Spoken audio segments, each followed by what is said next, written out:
Olá pessoal, tudo bem com vocês? Bora lá para mais uma aula da disciplina de gestão de pessoas.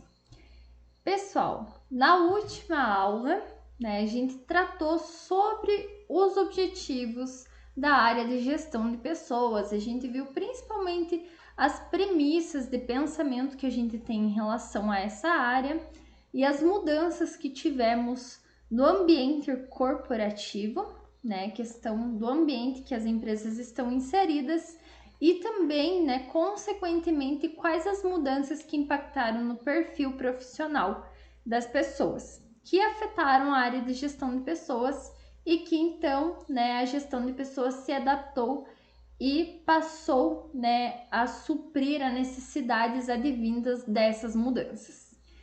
Mas então, pessoal, a partir do momento que a gente sabe tudo isso, que a gente viu todas essas mudanças, por onde eu começo a fazer a minha gestão de pessoas estratégica? Então, pessoal, a gestão de pessoas, ela divide-se em 3 eixos principais: o eixo de movimentação, o eixo de desenvolvimento e de valorização. Eles estão integrados e cada um é fundamental que a gente tenha um todo concreto, estratégico da nossa área de gestão de pessoas, certo? Então, primeiro a gente vai começar a tratar do primeiro eixo, que é o eixo de movimentação de pessoas, que trata do quesito de quem eu escolho, para trabalhar comigo e também do encaixe dessas pessoas, do encaixe do perfil que cada pessoa tem nas áreas certas. Beleza? Então, portanto, pessoal, o primeiro passo para uma gestão de pessoas estratégicas é, uma sequência de fases ali. Conhecer a necessidade da nossa empresa. O que significa conhecer a necessidade da nossa empresa? Entender, de fato, quais profissionais que eu preciso, em quais áreas, quais departamentos, quais são as minhas atividades chaves, o que de fato que eu preciso de pessoal ali, Então entra aqui toda a fase de planejamento também, de entender os setores chaves e as áreas chaves da minha empresa. Por segundo, pessoal, a gente vai tratar da definição de cargos, dizer aqueles cargos, quais são a responsabilidade e qual é o perfil da pessoa que deve ocupar esse cargo, Nós temos que ter o cargo e a pessoa certa que irá ocupá-lo. Depois de ter essas informações, nós partimos para a definição do seu ocupante. Então, primeiro, pessoal, temos aqui um exemplo básico de uma definição do perfil de cargo. É fundamental que a gente crie esses documentos quando a gente levanta, a necessidade de pessoal que a gente tem. É fundamental, para cada vaga aberta eu ter bem certinho quais são os objetivos desse cargo, quais são as responsabilidades, quais são as atividades envolvidas e principalmente também qual é o perfil que aquele profissional precisa ter para ser qualificado para ocupar esse cargo, Lembram que eu comentei com vocês o quanto as pessoas são distintas entre si? Portanto, devido a essa distinção entre as pessoas têm qualificações diferentes, experiências diferentes, conhecimentos diferentes e, consequentemente, as pessoas irão se encaixar ou não em determinados cargos, E cabe a nós definir quais são as melhores pessoas, com o perfil mais adequado àquele cargo. Então, aqui tem um exemplo bem simples do cargo caixa de panificadora, Então, temos a responsabilidade desse cargo, que é a descrição do cargo, seria a profissional responsável pelo atendimento ao cliente, cobrança da mercadoria e controle financeiro do caixa. Quais as atividades envolvidas, O que essa pessoa precisará fazer nesse cargo? Então, atender o cliente, cobrar e receber o pagamento do produto, controlar as entradas e retiradas de dinheiro, realizar o controle financeiro mensal, manter organizado o ambiente de trabalho. Aí, pessoal, partimos para o perfil, né? Até aqui falamos do que é a vaga, quais são as suas responsabilidades e atividades envolvidas. Agora, nessa fase das qualificações, é que partimos para o perfil dessa pessoa, né? O que a pessoa precisa ter, que habilidades, que conhecimento ela precisa dominar para se encaixar nesse cargo. Então, a orientação ao cliente, comprometimento e organização. Experiências. Desejável experiência de 1 ano como caixa, conhecimentos em controle financeiro, formação acadêmica, ensino médio completo e habilidades técnicas, planilhas de controle em Excel. Então, é extremamente importante a gente ter, né, essas definições tudo certinho. Esse documento é fundamental que irá nos ajudar nas próximas fases, que são, né, passamos depois a entender toda a necessidade da nossa empresa, definir os cargos, as suas responsabilidades, as suas atividades e o perfil, né, daquele cargo. Partimos para a fase de definir o ocupante. E é nisso que a gente vai utilizar aquele documento. Então, entramos aqui na fase de recrutamento e seleção. Recrutar e selecionar as pessoas certas para trabalhar conosco. E lembram, pessoal, do que eu comentei e frisei muito na aula passada? Do quanto que as pessoas influenciam nos resultados da nossa empresa? Né? Do quanto as pessoas têm o potencial de determinar o futuro da minha empresa? Consequentemente, pessoal, partindo desse princípio, eu quero ter as melhores pessoas trabalhando comigo, né? Os melhores profissionais comprometidos que tenham as habilidades que a minha empresa precisa, né? Então é nessa fase que a gente precisa focar para selecionar as pessoas certas para os lugares certos. Então as organizações escolhem as pessoas que desejam ter como funcionários. Porém, pessoal, não podemos esquecer daquele outro princípio que foi falado na primeira aula, que a relação entre o funcionário e a empresa é uma relação de troca, é uma relação recíproca, onde um ganha, né, e cede algo e outro ganha também e cede algo também. E no processo de recrutamento e seleção não é diferente nessa relação de troca. Hoje, né, não é só a empresa que escolhe o funcionário, é uma escolha recíproca, né? A pessoa também escolhe trabalhar na empresa, né? Trabalhar e aplicar os seus esforços. Então, é uma escolha recíproca que depende de um alinhamento de expectativas em relação aos desafios, cargos, salários, valores e ambiente de trabalho. Né? O momento que você vai avaliar aquele potencial funcionário, as suas qualificações, as suas experiências, buscando entender se essa pessoa se encaixa ou não para aquele cargo, se encaixa ou não para trabalhar na sua empresa. E também é o momento que o potencial funcionário está fazendo a avaliação se vale a pena, né, ele despender esforços nessa empresa. Nesses quesitos, né, em relação a desafios, ao cargo, ao salário, aos valores e ao ambiente de trabalho.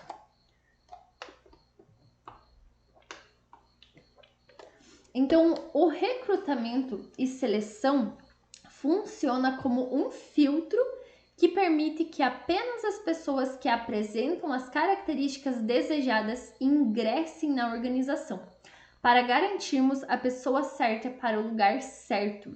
Né? Aqui é o momento, pessoal, que a gente precisa, né, aplicar algumas técnicas. Esse recrutamento e seleção precisa ser um processo inteligente e estratégico. Né? A gente tem que ter essa noção do quanto que as pessoas são responsáveis. E não dá pra gente sair, né, contratando qualquer pessoa na louca, né? Só fazendo ali um processo, uma forma de fazer e tá tudo certo e já contrata a pessoa. Não, né? A gente precisa ter um processo estruturado, avaliar vários candidatos, né, se possível, porque é uma escolha minuciosa e a gente precisa garantir, né, as pessoas certas para os lugares certos. Lembrando, assim, cada funcionário, né, cada pessoa, ela tem um potencial para ser desenvolvida com base nos conhecimentos que ela tem, sempre, né? Não existe isso de funcionário ruim. né? Claro, pessoal, levando em conta que existe sim pessoas, né, que têm certas características ruins, que não têm responsabilidade, não têm aquele comprometimento no geral, né? Mas isso são algumas pessoas específicas. Mas toda pessoa em si, pessoal, tem um potencial de conhecimento, tem uma experiência, tem um jeito de ver o mundo, um jeito de ver a situação. Sempre, né, cada pessoa ela vai se encaixar em um lugar. Então não existe isso que às vezes a pessoa não se dá bem em um cargo, né, não consegue se desenvolver, que ela é uma profissional, né, profissional ruim. Não significa isso, às vezes significa que ela não se encaixa para aquela função. Né? Então aqui cabe também a gente ter essa atenção, né, de selecionar as pessoas certas para os lugares certos, para, né, a gente poder desenvolver esse potencial das pessoas, né, as pessoas se desenvolverem e a gente conseguir alcançar resultados satisfatórios também. Então, se todas as pessoas fossem iguais, né, pessoal, coisa que isso nunca vai acontecer, né? Com as mesmas características e condições para aprender e trabalhar, a seleção de pessoas, né, recrutamento e seleção não seria necessário, né? Para que a gente vai selecionar as pessoas se todas são iguais, né? Contrata qualquer um que tá tudo certo. Mas não é esse o caso, né? A gente convive com a questão da variabilidade humana. Eu já frisei muito isso para vocês na primeira aula, do quanto cada coisa, né, que a pessoa viveu, que ela experienciou, a torna única, né? Traz conhecimentos únicos, né? Então, cada ser humano é único, tanto no quesito físico como no psicológico, a questão dos temperamentos, né? As habilidades e também no profissional, né? As experiências que ela teve, os conhecimentos que ela teve. E no de vida no geral também, as experiências de vida, os lugares que ela frequentou, as pessoas que ela conheceu. Enfim, né? Há muito espaço para diferenças ali, para saberes diferentes e habilidades diferentes. E é aí que entra a necessidade do recrutamento e seleção, né? A gente ir filtrando quais são as pessoas mais adequadas para aquele cargo, para aquele objetivo que nós temos.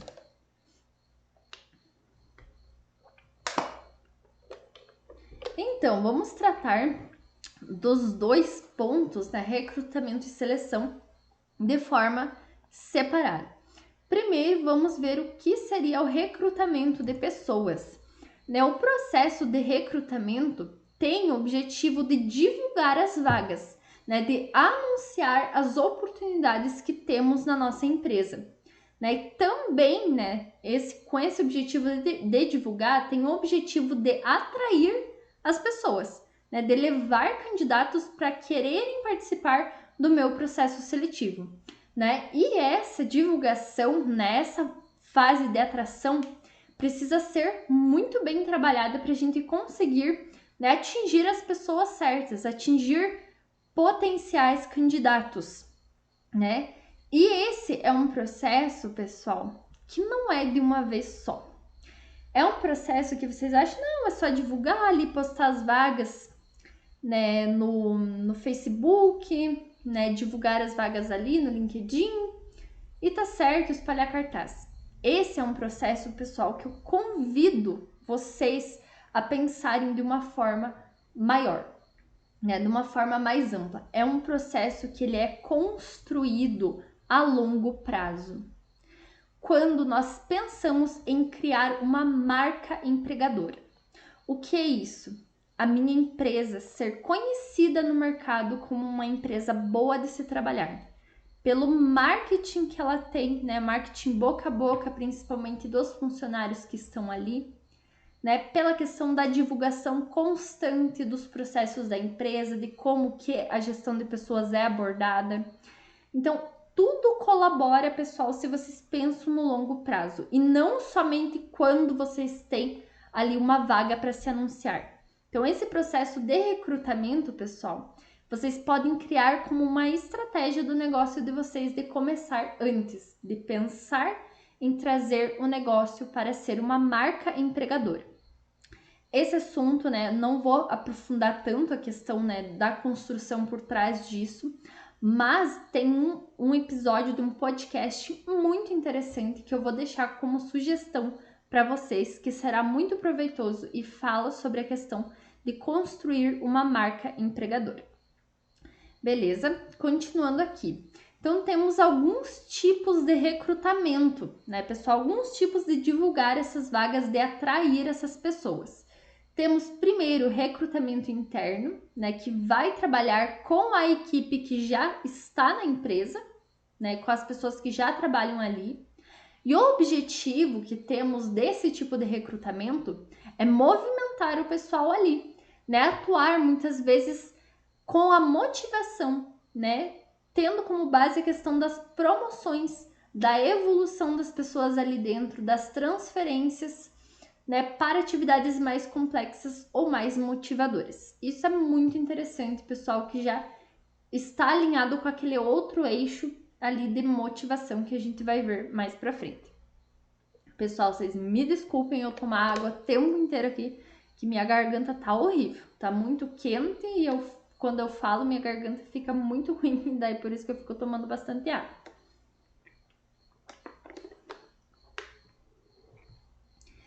Temos, né, o segundo tipo, recrutamento externo, né? Vai trabalhar então com as pessoas, os profissionais disponíveis no mercado, né? E essa é uma forma, pessoal, de agregarmos experiências, conhecimentos e competências que ainda não existem na minha empresa, né? Que eu ainda tenho em carência ali no meu time, né? Então, é bem importante também, bem legal que a gente renova ali o conhecimento empresarial. Lembro que eu falei que cada pessoa tem um conhecimento distinto, que eu falei para vocês considerarem quando a gente conversa com alguém que essa pessoa sempre tem algo para nos ensinar, porque eu não vivi tudo que aquela pessoa viveu, eu não estudei tudo que ela estudou, né? Então sempre é possível de aprender. E com isso, né, vale para a empresa da gente. A gente precisa estar aberto também, né, para esses profissionais expressarem as suas habilidades e o que eles têm de conhecimento para renovar o meu conhecimento empresarial. E quais as técnicas de recrutamento externo que temos então, né? Anúncios em redes sociais, que acredito eu que está sendo mais comum atualmente, né? LinkedIn, que já é uma rede própria ali para a questão, né, de cargos, né, para divulgar vagas de emprego, né? Facebook, enfim, questão das redes sociais. Temos também agências de recrutamento, que são pessoas responsáveis, né, pessoas, empresas no caso, responsáveis por estar fazendo esse processo de divulgação e de atração das pessoas. E elas já fazem um filtro, já te devolvem, né, com ali as pessoas mais certas para as vagas que eu tenho, né? Você terceiriza esse processo de recrutamento. Porém, pessoal, a gente tem que ter cuidado, né, com a empresa que a gente contrata, né? Ser uma empresa séria, uma empresa que consiga passar bem a mensagem da empresa. Porque lembre, né, o que eu falei para vocês no sentido da importância que as pessoas têm para os meus resultados, né, e para o futuro da minha empresa. E também que a escolha, né, de um emprego ali, de um funcionário, é uma escolha recíproca. Então, este vai ser o primeiro contato que você terá com o seu potencial funcionário. E você está terceirizando isso. Então, precisa ser uma empresa que realmente consiga passar a mensagem, né, consiga passar os seus valores para realmente conseguir atrair bons profissionais. Também cartazes ou anúncios em locais visíveis. E uma técnica interessante, a apresentação de candidatos por indicação de funcionário. É a maneira bem barata, sim, que não tem custo, né, de divulgação, e também é benéfica no sentido de que os funcionários cuidam com quem eles vão, né, inscrever para as vagas, né, não é inscrever, indicar para as vagas.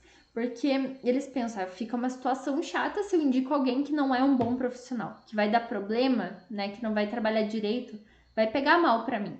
Então, eles já têm essa certa responsabilidade de cuidar quais profissionais que eles vão estar indicando.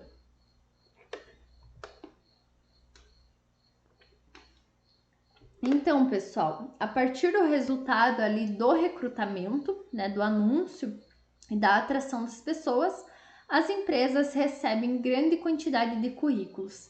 E com esses currículos inicia-se a segunda etapa, que é a etapa de seleção de pessoas. Porque, né, afinal, não temos como escolher um candidato para ocupar uma vaga na nossa empresa só analisando o currículo. A gente precisa conhecer bem essa pessoa. É a mesma coisa, né?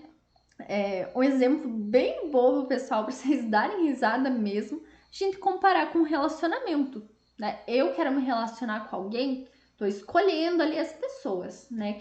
Tenho um sonho de casar, enfim, tô escolhendo ali as pessoas, tô analisando. Não tem como você escolher uma pessoa para construir um relacionamento com você olhando uma ficha de papel, né? Olhando o papel ali, a descrição da pessoa. Você tem que ir conhecendo, né? Conhecer como que é essa pessoa, como ela se comporta, para daí fazer a sua escolha final.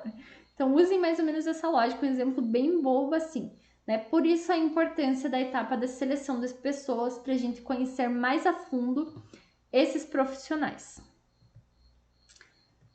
Então, a primeira etapa da seleção de pessoas é a triagem de currículos, né? Separar quais são os currículos em potencial, né? Quais são os melhores perfis para continuar no meu processo seletivo. Né? Então, a triagem é o comparativo do perfil da vaga com o currículo do candidato.